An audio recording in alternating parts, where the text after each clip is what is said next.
Hey everybody, Tom Barnes, stories from the 78 from historic Pullman neighborhood. I'm at Lexington Betty Smokehouse with Chef Dominique, and she's right about there.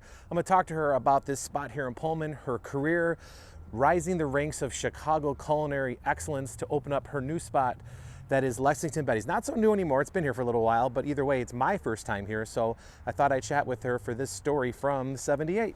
All right, it's no mistaking where you're at when you walk inside Lexington Betty Smokehouse, and I'm here with the one and only Chef Dominique. How are you, Chef? I'm great. How are you today? I'm wonderful. Thanks for opening up a little early. Let me come in and hang out with you. For those who don't know this spot, give me what you would tell people for their first time coming here, what you're all about. I would tell people to get to Lexington Betty Smokehouse because the food is phenomenal. The customer service, it goes above and beyond, and it feels like you're sitting right here in my home enjoying a wonderful meal. I engage the tables and check on you, and it's all love and family oriented here. Right, and you've blazed your own trail coming up through the ranks of like Chicago culinary to be, a lot of times, as you said, the only female in the kitchen, the only black female in the kitchen, to learning how that is to navigate that, to then going, you know what, maybe I'll just do this on my own. Yeah, that's really where it started. Lack of representation. For a long time, I yearned for a leader to take me under their wing and just kind of show me the ropes, and unfortunately, that never happened. But fortunately, I found that in myself, and so I want to pay it forward to people that need an example, to see people that look like themselves in leadership roles, ownership roles, and thriving and being consistent in life. And you mentioned a couple of restaurants you worked at where you kind of you honed your craft, right? What were a couple of those that like kind of got you to where you wanted to be as a chef? Yeah, well, my last job and one of my favorites was at the Four Seasons Hotel.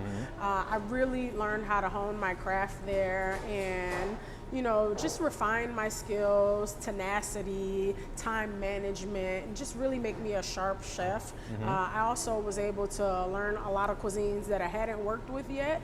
I worked at the Art Institute Museum, put on large, big, beautiful events. I was there for years, galas, and that's really where I was able to kind of touch on a lot of different regions of food and kind of hone my skills in that area. And another one of my favorite establishments I worked was at Spiaggia, one of Chicago's only Michelin-starred and 5-star Italian restaurants. That is really the time where I was able to set my skills apart from people around me, and really when I started to flourish in the industry. And you did that eventual leap on your own food trucks. You started a catering business that eventually turned into Lexington Betty, correct? Yeah, absolutely. I had the passion to start my own catering company just so I can show people my craft. And there was a time came, you know, the catering company was getting a bit busy. We were gaining some popularity, and I thought we can probably be a lot busier if I just make a concept out of my larger concept. And so that's exactly what I did. I took my soul food menu and my barbecue menu, and I combined the two and came up with smoked meats and soulful sides. And the name of your restaurant, though, is a honor for somebody in your family. Can you explain that a little bit? Yes, absolutely. I was more than happy to name my restaurant Lexington Betty Smokehouse after my grandmother Betty King from Lexington, Mississippi. She's my best friend. She's one of the best people to just be around and absorb her positive energy and the history of her life and what she's been through. And I just really wanted to celebrate her. And so Lexington Betty Smokehouse, I gave her the name and all the glory, and the influence comes from her. She's a phenomenal cook, and I'm happy that I was able to experience her cooking and be able to share it with the rest of the world. Right, you mentioned specifically when you were a child and grandma would come visit, and you were like, oh, that's what I'm talking about. Yes, that's the real deal. All due respect to everybody else that was cooking, right? Oh yeah, absolutely. You know, my mom, she cooked out of convenience. She was a working mom, so we had a lot of boxed lasagna, hamburger helper. I remember so much yeah, of me that. too. But when my grandmother came to town from Mississippi, she always made sure we had a great meal, several great meals. She came and she went straight to the grocery store and she started buying greens and okra and smoked meat and cornbread mix that she would make her batter from scratch, which we hadn't even experienced yet. Cornbread from scratch. but the difference from growing up in the country and the city. And like I said, just so happy that she was my introduction to true Southern authenticity. And you brought that knowledge and experience and all those traditions here to Pullman, and you put roots down here in Pullman. Yeah, absolutely. And I'm so happy that the roots are here in Pullman. It's such a important area to have a Black-owned Southern restaurant. Also, I want to pay respect to the Pullman Porters and the people from this community.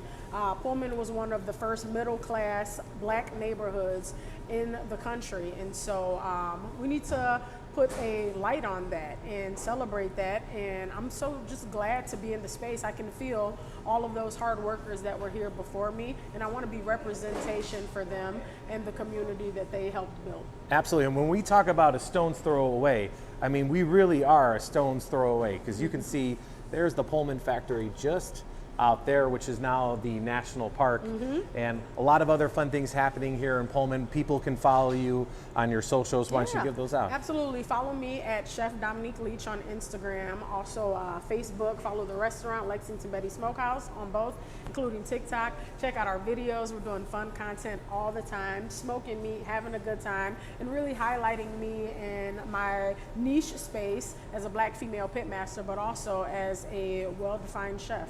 Right, and you have a lot of other things that you do, and that's what they can find out on your Instagram, you know, private events and whatnot, and maybe perhaps future things happening right here in the neighborhood. You never know. Absolutely, absolutely. Speaking of future things happening in the neighborhood, mark your calendar. November 17th, the Bears play the Packers, and we're having a huge tailgating experience right down the street at the Pullman Community Center. It starts at 11 a.m. Game time's at 12 p.m. It's going to be a chef experience with different stations, so much food to eat, beer and liquor sponsors. Please purchase tickets. It's going to be a phenomenal time, and you can get those at the link in my bio. Oh man, Chef, thank you so much for taking time to chat with me. I appreciate it. My pleasure, anytime. All right, that is Lexington Betty Smokehouse here in the Pullman neighborhood. TomBarneyChicago@gmail.com if you have a story from the 78 suggestion, or head over to the website storiesfromthe78.com. Happy eating, everybody. You need to try the brisket. I recommend it.